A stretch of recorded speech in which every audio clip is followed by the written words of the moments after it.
Hello and welcome to another edition of Investing for Generations.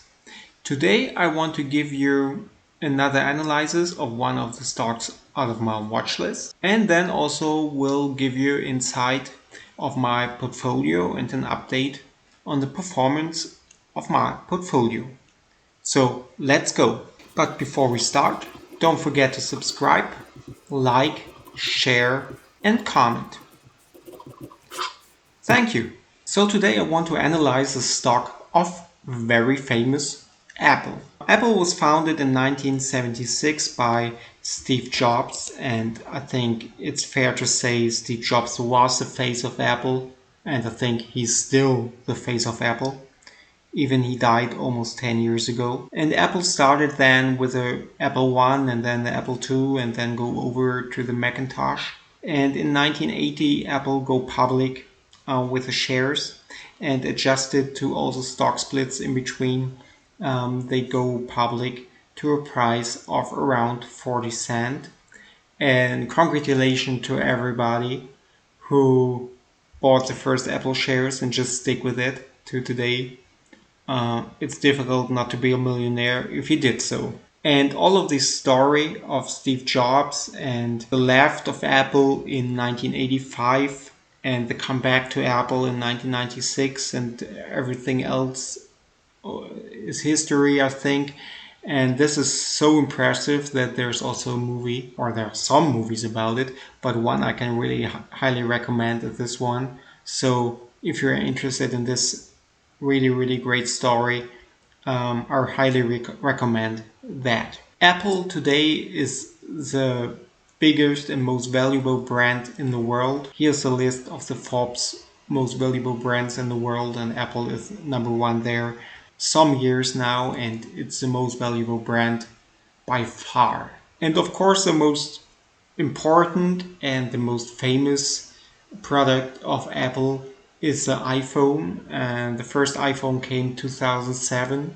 And if you look now on that, it's so obvious that this is a great product. But back then, it wasn't so obvious, or at least it wasn't so obvious for everybody. Just take a look what the former CEO of Microsoft had to say about the iPhone in 2007. And he said, quote, "There's no chance that the iPhone is going to get any significant market share. No chance." So just look at the stock price of Microsoft from 2007 to 2014 when Steve Ballmer left, and then took it in perspective to the Apple shares from 2007 to 2014 or even to now.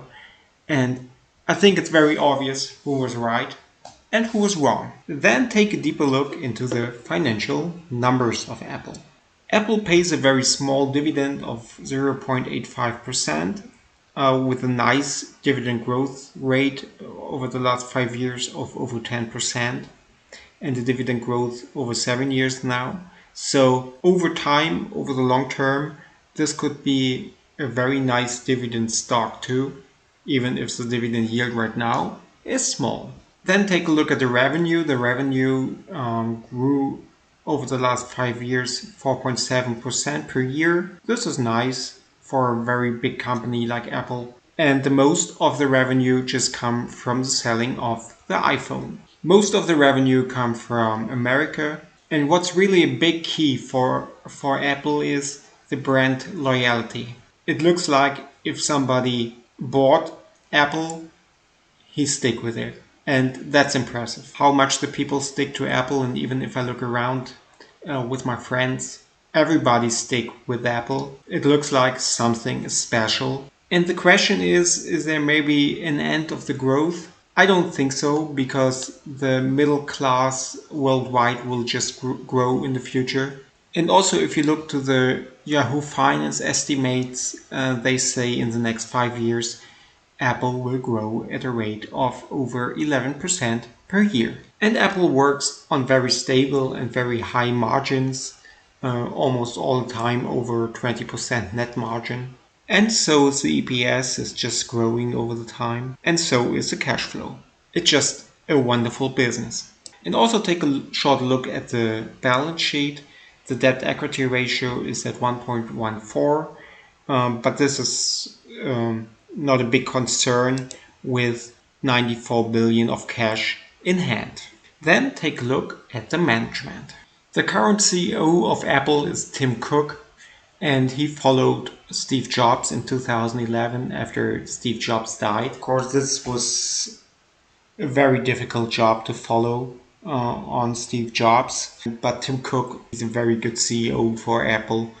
When Tim Cook took over, the stock price was at around $55, is now at 364, almost 7 times more. Then take a look at the current price. My calculated intrinsic value is 235, and I calculated this with a number from Yahoo Finance with the 11% of growth rate over the next years.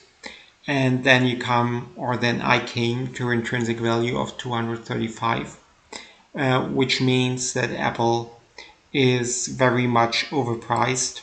This is a chart from yesterday. It was at 394. Right now the market is open. I think it's around 380. It's not 67% overpriced, a little bit less, but still a lot. It's a little bit like I said last week with Microsoft. Apple is one of the few companies I would buy if it come back to the intrinsic value. As you maybe already know, I just try to buy my companies way below the intrinsic value with these great businesses of Apple or even before Microsoft. I would be very happy if I can buy them on the intrinsic value. So what's my conclusion then? Apple obviously is the best brand in the world right now. No end of growth in the foreseen future. And it's just a cash machine. They earn so much money. Even right now with a recession and maybe a depression looming, of course, also there is a little dip on the mid and long term. They just earn money, and they just earn money more and more and more every year. That's just a wonderful business, but it's way overvalued. And so that's a red flag, and so it's not a buy for me right now. But hopefully, if I'm patient, hopefully it will come back, and maybe there will be a chance again somewhere in the future to buy this wonderful business. Then take a look in my portfolio. So there was some moves in the last week in my portfolio. First of all, I took the chance to buy 26 more shares of Imperial Oil, and you can find an analysis of Imperial Oil also on my channel, so check this out. And also there was the ex-dividend days for AT&T, MasterCard and Scotiabank last week. I bought just a few shares of these companies to my positions. This is what I do lately, since my positions are normally not big enough to drip a full share, and with my broker, with Interactive Brokers, I just can drip full shares. And so since I can't do that, I just buy at the ex-dividend day a few shares. Not always, but most of the time. And so I did with AT&T, MasterCard and Scotiabank. And as you also can see, Wells Fargo just get another hit with the very bad earnings published today. And so they are minus 23% already. As I said, I think they will turn around long term, but I will not take more risk with Wells Fargo. Then also take a look on the performance of my portfolio in relation to the S&P 500.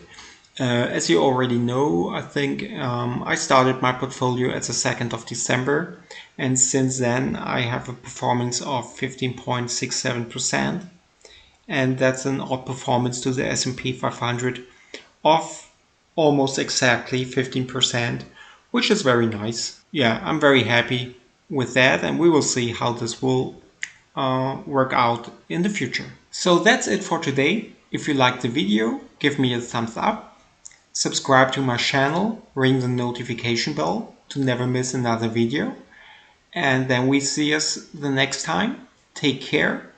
Bye bye.